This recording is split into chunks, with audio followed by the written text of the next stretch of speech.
इश्क, दोस्ती, लीडरशिप। रतन टाटा के बारे में वो बातें जिसे आप आज तक नहीं जानते होंगे। नमस्कार, स्वागत है आपका आजकल वेब टीवी के इस खास एपिसोड में। देश के सबसे बड़े बिजनेस टाइकून टाटा सन्स के चेयरमैन रतन टाटा का बुधवार को मुंबई में निधन हो गया। वह 86 साल के थे। रतन टाटा एक ऐसा नाम था जिसे लोग गर्व से लेते थे।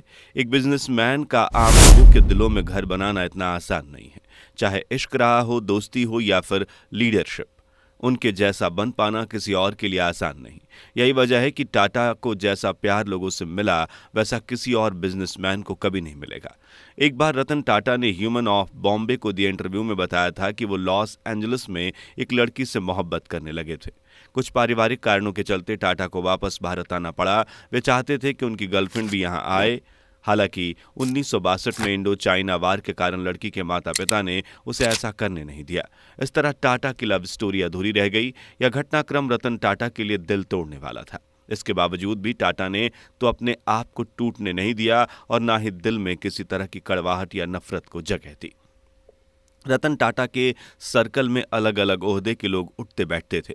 उनका फ्रेंड सर्कल दुनिया के सबसे ताकतवर लोगों से भरा हुआ था, लेकिन दोस्ती ताकत और पैसों पर नहीं तौली जा सकती। साल 2022 में एक यंग लड़के शांतनु नायडू ने टाटा की कंपनी ज्वाइन की और किसी ने सोचा भी नहीं था कि रतन उसके आगे अपनी दोस्ती का हाथ बढ़ा देंगे। कहा जाता है कि दोनों की बॉन्डिंग ऐसी थी कि टाटा अपनी बातें उम्र में आधे से भी कम शांतनु के साथ शेयर करते थे।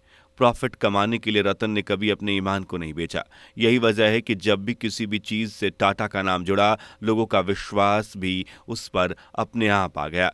आज की तारीख में किसी भी और टाइकून के लिए कोई ऐसा महसूस कर सकेगा, ये सोच पाना भी थोड़ा मुश्किल है। तभी तो लोग उन्हें अपने लिए आदर्श मानते थे और मानते रहेंगे। रतन टाटा अरबों की संपत्ति के मालिक थे, लेकिन वो जिस सादगी और मुस्कुराते हुए हमेशा सबके सामने आते थे, वे अपने आप में सीख देता था कि कैसे दौलत होते हुए भी इंसान जमीन से जुड़ा हुआ रह सकता है। रतन टाटा का शायद ही कोई ऐसा वीडियो या फोटो किसी को मिले जिसमें वो अपनी अमीरी को जानबूझकर दूसरों के सामने शो ऑफ करते नजर आए हों। उनका ये व्यक्तित्व खास तौर पर उन लोगों के लिए सीख था जो अमीरी आते ही दूसरों को अपने पैरों की धूल समझने लगते हैं। रतन टाटा समाज को बेहतर बनाने में यकीन रखते थे। वे सही मायनों में लोगों के लिए कुछ करना चाहते थे।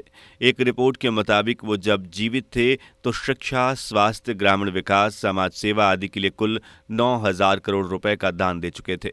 इतना ही नहीं, टाटा तो देश के लोगों के लिए नैनो तक लेकर आए।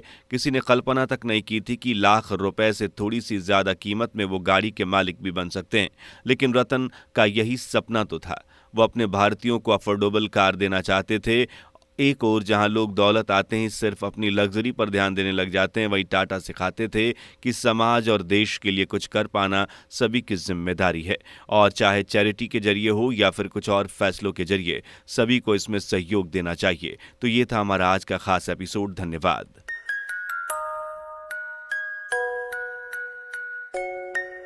ऐसे ही और ताज़ा तरीन खबरों के लिए देखते रहिए आजकल वेब टीवी।